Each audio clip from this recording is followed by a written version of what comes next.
What's up mga papi? Sawang-sawa na ba kayong maglagay ng tools sa likod ng jersey nyo?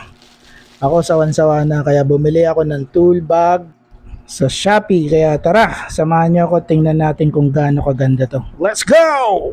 Throw your hands up if you with it. Drop it.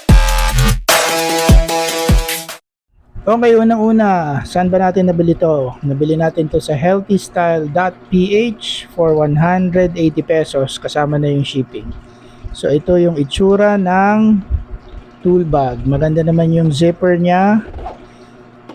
Parang wala naman ako nakikitang problema sa zipper. Ito yung loob. So of course, this is made in China. So meron siyang pocket dun sa left side.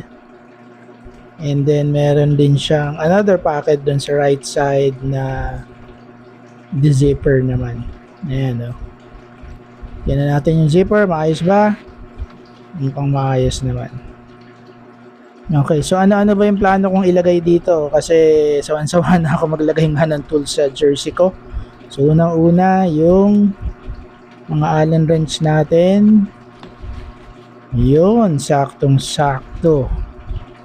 Ano pa? Next, yung pantanggal natin ng goma. Kung na-flatan tayo, pwede rin natin yan ilagay.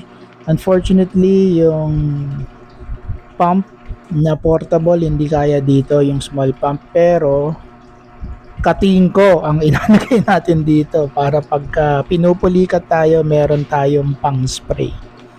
Ayan, kasya yung katingko.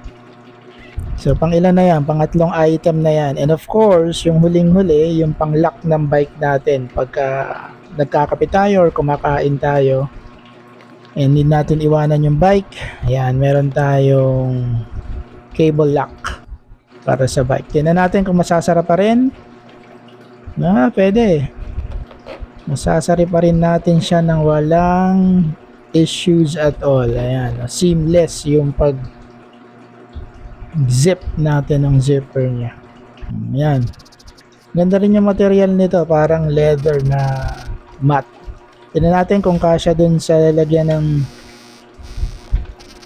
toolbox o ng tubig sa bike natin. Yun, saktong-sakto sa lesin na lalagyan natin. Tingnan natin kung maglagay tayo ng water bottle, pwede pa din.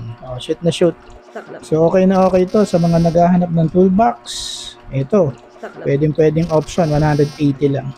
So yung interior at saka yung pump natin mukhang sa likod pa rin ng jersey natin ilalagay.